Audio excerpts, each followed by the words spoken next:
So the first part of this chapter involves a detailed study of Huygens theory. Huygens theory में हम सबसे पहले wave front के बारे में समझेंगे and the wave front is the basis of all of Huygens theory. उसके बाद हम Huygens के प्रिंसिपल को समझेंगे और फिर उस प्रिंसिपल की बेसिस पे रिफ्लेक्शन और रिफ्रैक्शन कैसे होता है ये समझेंगे and finally we'll also understand कि लाइट वेव्स में डॉपलर इफेक्ट कैसे होता है. We have already studied about sound waves में कैसे होता है. You'd be surprised to know that the same effect is exhibited even by light waves.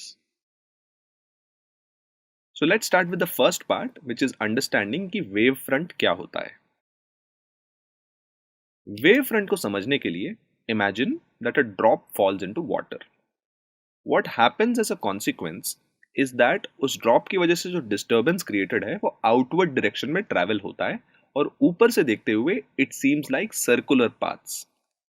अगर उसी डिस्टर्बेंस को मैं साइडवेज देखूं so we can clearly see that there is a wave propagating in the outward direction और इसी wave को हम wave front बुलाते हैं.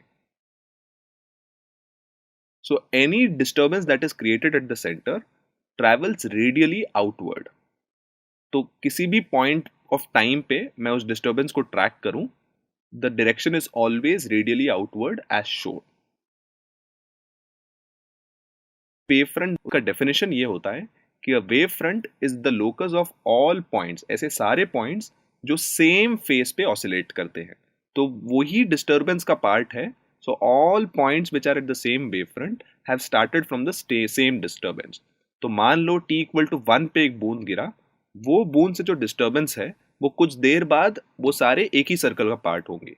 t इक्वल टू 2 पे जो बूंद गिरा वो भी एक सर्कल होगा but that would be part of a different circle. So both of these are different wavefronts.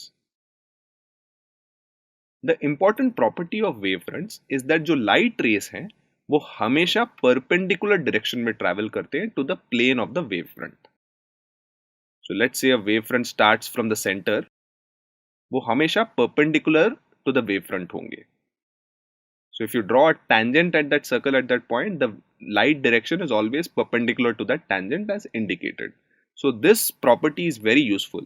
The fact that light rays हमेशा perpendicular direction में travel करते हैं to the plane of the wavefront, इसी property को use करके हम ये सीखेंगे कि wavefront को हम बनाते कैसे हैं.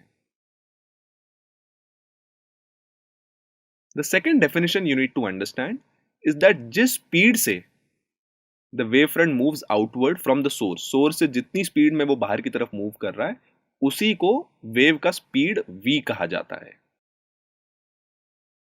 Now, the most common wavefront that you will exhibit, that you will see in light is a spherical wavefront.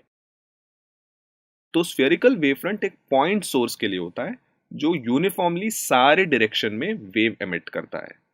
तो उस point source के similar time वाले सारे wavefronts को मैं collect करूं वो spherical ही होगा.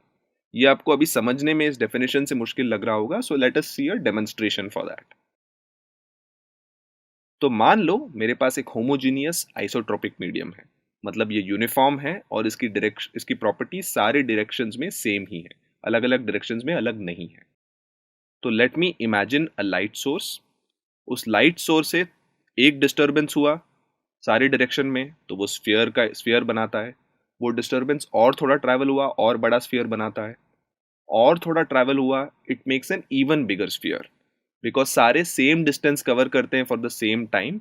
इसका मतलब ये कोई भी पॉइंट के हर डायरेक्शन में सेम डिस्टेंस वाले पॉइंट्स आप कलेक्ट करो तो वो स्फीयरिकल वेव फ्रंट ही बनाएगा.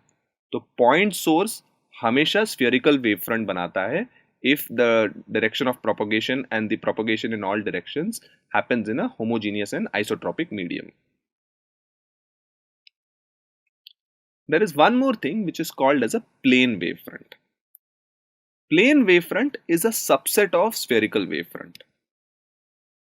तो एक छोटा पोर्शन ऑफ द स्फीयर को मैं अगर कंसिडर करूं राइट और उसके वेव फ्रंट्स को ऑब्जर्व करूं वो प्लेन की तरह ही दिखेंगे. So let's basically zoom into the sphere. उसका एक बहुत ही छोटा, so I am zooming into the sphere and I am taking a very very small portion of that sphere और उसको मैं अलग डायरेक्शन में देखूं right. If I look at it radially inwards वो small portion will look like a pavement even though it is slightly curved, it will look like a plane. So a plane wave front is a small portion of a spherical wave front. तो इसमें ऐसे लगेगा कि light travels radially outwards in, and क्योंकि plane जो wave front है वो perpendicular to the direction of the propagation of light होगा, that means that the wavefront has to be a plane which is perpendicular to this radial direction.